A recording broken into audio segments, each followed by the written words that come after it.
Poem 4 for the final portfolio. Life's Theatre. Lights dim. Prelude. Everybody assumed college was for finding a job. And I was so confused. 'Cause I didn't know what I wanted to be. I just knew what I wanted to do. Take words and form sentences, form paragraphs, form characters, form plot lines. Make prose out of phrases and slam poems from seemingly pointless syllables. Take apart the sing-song kindergarten list of letters and use it as my ingredients to conjure works that would send me flying straight to the top of the New York Times. Or on Ellen DeGeneres. A girl can dream. But I could pull a page out of Neil Gaiman's grimoire, skip the expensive schooling, get a job, write the next great American novel on the napkins in the... No, wait. That's Joe Rolling's trick. Point being, why was I going to college? I spent ages puzzling over it.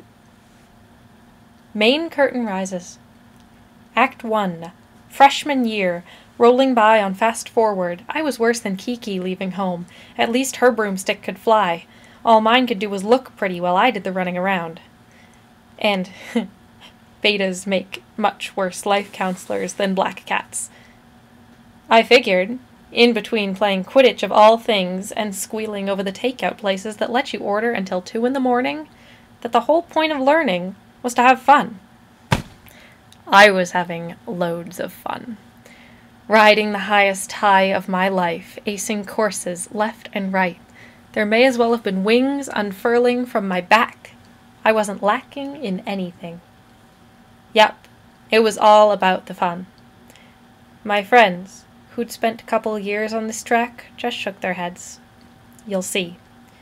Which is the tech crew's cue to hustle in the set for Act 2.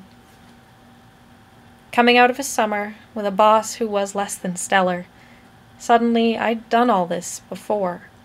The tape's caught a snag and the reel is dragging, grinding forward, pictures skipping, colors tripping, scratching marks all over the film. Quidditch was less frolicking fancy, more throwing frustrations at the opposition. And pizza at 2 in the morning just meant fewer hours of actual sleeping. My schedule became stress, from 8 a.m. until 3 the next morning.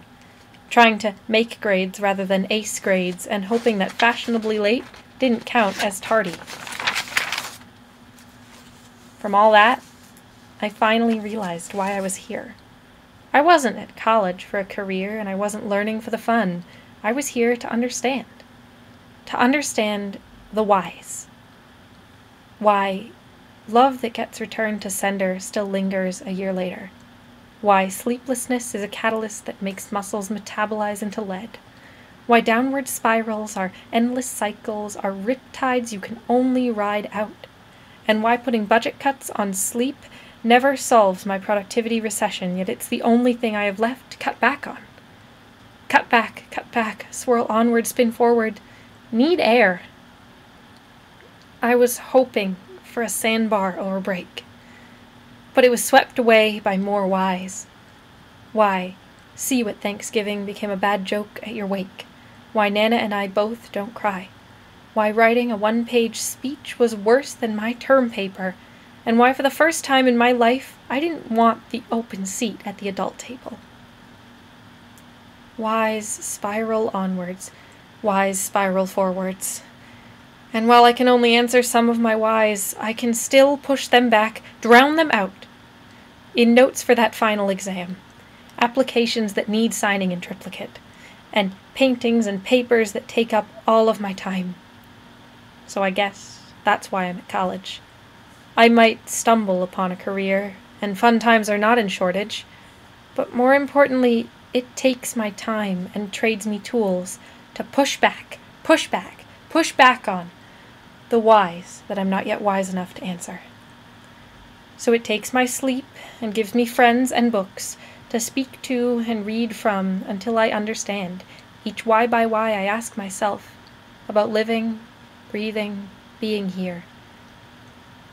Main monologue draws to a close. Close the curtain. Whys pause briefly for applause. Intermission.